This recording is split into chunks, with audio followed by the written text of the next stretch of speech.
আওয়ামী লীগের verified Facebook পেজে দলের যুগ্ম সাধারণ সম্পাদক বাহাউদ্দিন নাসিম জয় বাংলা জাতীয় স্লোগান ঘোষণার রায় স্থগিতের তীব্র নিন্দা ও প্রতিবাদ জানিয়ে আজ এক বিবৃতি প্রদান করেছেন।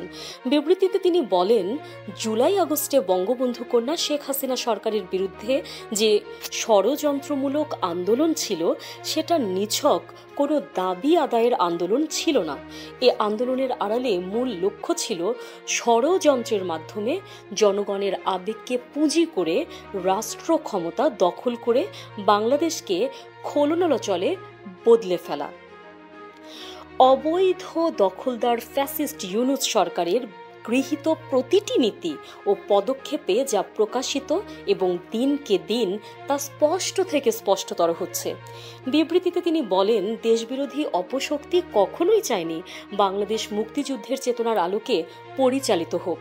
বাংলাদেশ প্রতিষ্ঠার পর থেকে তারা পরাজয়ের প্রতিশোধ নেওয়ার জন্য সুমহান মুক্তিযুদ্ধের চেতনার বিরোধিতা করেছে। যখনই সুযোগ পেয়েছে তখনই বাংলাদেশকে মহান মুক্তিযুদ্ধের আদর্শ ও স্বাধীনতার মূল্যবোধের বিপরীতে পরিচালনা করেছে। গত জুলাই আগস্টে শিক্ষার্থীদের আন্দোলনের আড়ালে দেশি বিদেশি ষড়যন্ত্রের মাধ্যমে অরাজকতা সৃষ্টি করে এবং নাশকতা ও ধ্বংসযজ্ঞ চালিয়ে দেশে একটা পট পরিবর্তন করা হয়। এরপর বাংলাদেশ ও স্বাধীনতা বিরোধী অপশক্তি প্রতিভূরা ফ্যাসিস্ট ইউনূসের নেতৃত্বে অবৈধভাবে ক্ষমতা দখল করে। তিনি বিবৃতিতে আরও বলেন, শুরু থেকেই মাননীয় প্রধানমন্ত্রী শেখ হাসিনা দেশবাসীকে এদের দুরভিসন্ধি সম্পর্কে অবহিত করে আসছিলেন। এদের মূল লক্ষ্য হল হাজার বছরের ইতিহাসে মহান মুক্তিযুদ্ধের মাধ্যমে বাঙালি জাতির সম্মিলিত প্রয়াসে সর্বশ্রেষ্ঠ অর্জনকে ম্লান করা, মহান মুক্তিযুদ্ধের প্রতিটি বাঙালির অমোচনীয় আবেগকে বিনষ্ট করা।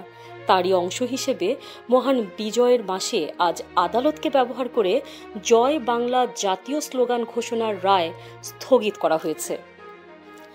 তারা হয়তো বুঝতে অক্ষম যে জয় বাংলা বাঙালির পরাধীনতার শৃঙ্খল ভাঙার গান, সম্মিলিত বোধের স্ফুরণ, হৃদয় থেকে হৃদয়ে প্রবাহিত বিনা তারের অনুরণন।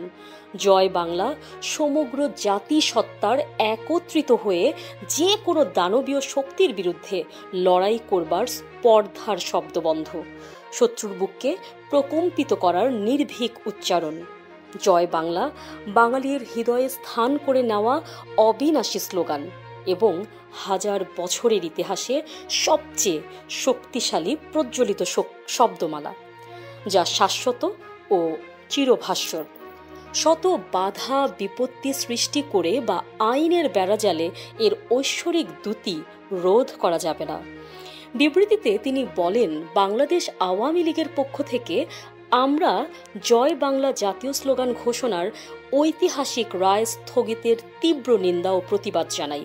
আমরা আশা করি অগণতান্ত্রিক এ সরকার শুভবোধের উদয় হবে এবং তারা জয় বাংলাকে জাতীয় স্লোগান হিসেবে স্বীকৃতি দেওয়ার প্রয়োজনীয় পদক্ষেপ নেবে। তা না হলে আমরা বাংলাদেশ আওয়ামী লীগের পক্ষ থেকে মুক্তিযুদ্ধের চেতনায় বিশ্বাসী দেশপ্রেমিক সকল নাগরিককে এ অবিবেচনাপ্রসূত সিদ্ধান্তের বিরুদ্ধে সোচ্চার হয়ে মহান মুক্তিযুদ্ধের পক্ষে তাদের অবস্থান জানানোর আহ্বান জানাচ্ছি।